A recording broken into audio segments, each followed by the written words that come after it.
Hi there. Thank you for purchasing an archetype reading. I have your results and I'll go through them with you here. When you're listening to these results, pay attention to the first thing that pops into your head that could be significant. And the parts that don't resonate, just throw those out. The parts that stick with you is what I would focus more on. This particular archetype reading is about what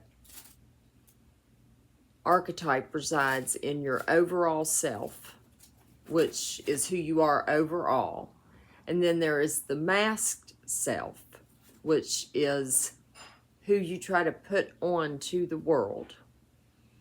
Then there's the shadow self, and that's who you try to hide from the world. And then your highest self, and that's where your being wants to eventually get one day. So your overall highest self came up as the One. This archetype points to a core sense of unity underneath all identities, roles, and psychological layers.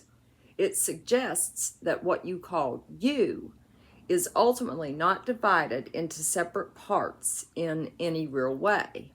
It only appears that way through experience and adaptation.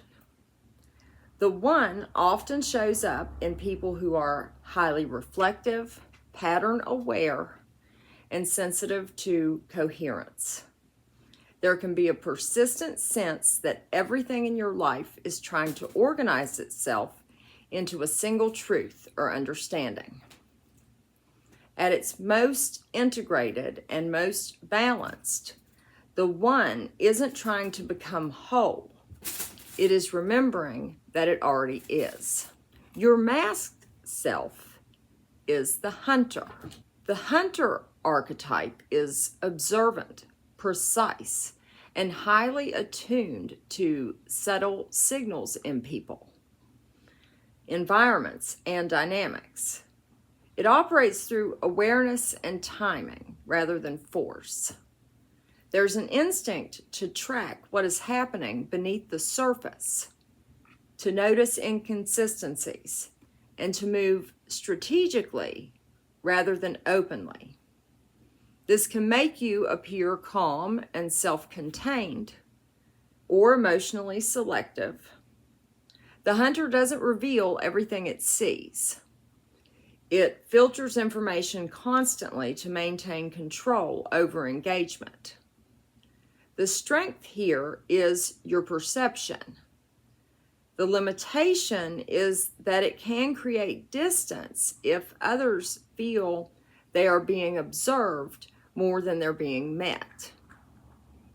It may be that you can be too precise and you need to relax a little bit more, loosen up in a social sense.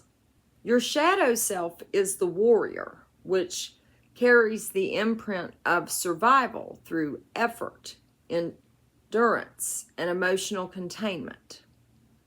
Excuse me. This archetype often forms when vulnerability hasn't fully felt safe. So strength becomes the default language of protection. The warrior doesn't just fight externally, it also fights internally against overwhelm, dependence, being emotionally overexposed. In shadow, this can show up as hyper-responsibility, tension in your body, or a tendency to stay in control of your emotional expression. Again, I'm picking up that you may need to loosen up, be a little bit more open and vulnerable. It's not aggression in a simple sense. It's more like a constant readiness, as if something might need to be managed or overcome at any moment. You could perhaps be living in a fight or flight state. You may have a lot of unprocessed past traumas. I don't know what type of environment you grew up in. but I am sensing that you just perhaps think that there is a certain way that things need to be done, and you need to perhaps open your perspective up and not be so willing to battle something that doesn't go like how you've envisioned it should, if that makes sense. Your highest self is the starborn, which represents an identity that is no longer primarily shaped by defense, analysis, or adaptation. This archetype is often associated with clarity, expansion, and a sense of origin that feels larger than personal history. The starborn doesn't operate from fear or strategy. It operates from alignment, from conscience. It suggests that beneath your adaptive layers, there is a part of you that experiences reality more directly, without as much interpretation or filtering.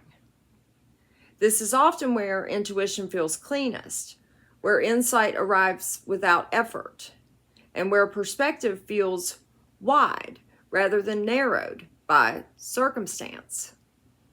The second question has to do with what archetypes reside in your root, heart, and crown chakra at the present moment. Archetypes can shift as our life path shifts. In your root chakra is the maiden, which represents your foundation in sensitivity, being receptive, and your experience with safety. The maiden is not about innocence in a naive sense. It's about openness before defense is activated. In this position, it suggests that your baseline nervous system is highly responsive to environment and relational energy. Balance for you is less about stability in a rigid sense and more about whether you feel safe enough to remain open. When this archetype is unsettled, it can create a subtle sense of unease or hyper-awareness in the body, as if the system is scanning whether it's allowed to relax or not. Again, I'm picking up maybe a fight or flight, just a low-level fight or flight state. If you grew up in a chaotic or dysfunctional environment and you haven't truly found peace, like chaos is what feels more normal if you grow up in dysfunction. And being content or being at peace, an orderly, calm environment can feel very unsettling and unnatural at first. It can take a while for that to become the baseline. Your heart chakra is the creator, which means your emotional center is not passive. It's actively generative. The creator doesn't just feel emotions, it transforms them. Pain, love, loss, connection, all of it gets processed into meaning, insight, narrative, or expression. This can make your emotional life deeply rich, but also internally active, because feelings don't just pass through, they get shaped. At its highest expression, this archetype allows emotional experience to become wisdom or creativity. When imbalanced, it can mean over-processing or constantly trying to make sense of what you feel instead of simply experiencing it. Sometimes people like to try to assign moral value to feelings, and feelings don't hold a moral value. Emotions are information. They're emotion, energy in motion. It's a signal about the state of our being, our inner state. And we need to feel our emotions and try to see what thought or behavior is causing that to happen.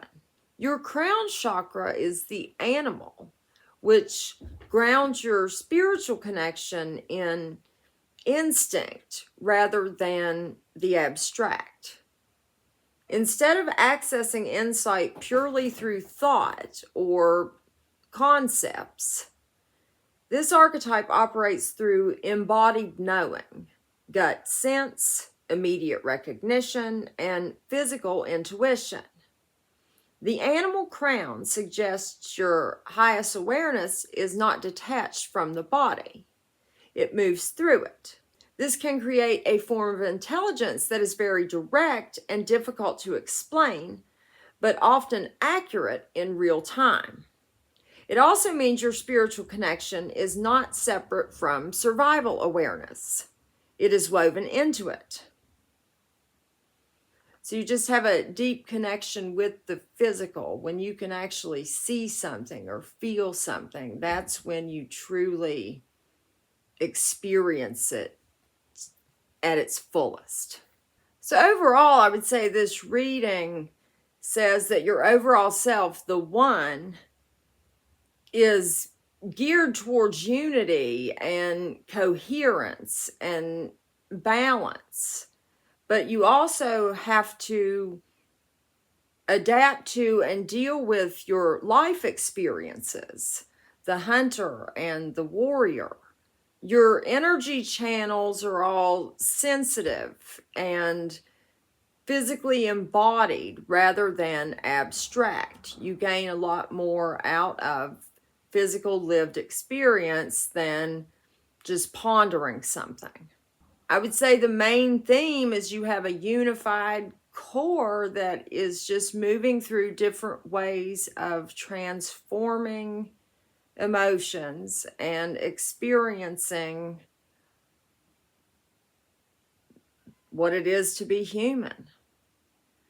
And I hope you find this reading helpful. I apologize for the cat meowing. It's a mother and kittens that actually are getting ready to go to a foster, but she's like talking to them. She's not in distress. I've checked on her a couple times during this video, but I thank you for purchasing an archetype reading. I hope it gives you some much needed insight. And if you have any questions or concerns, please let me know. Have a great day.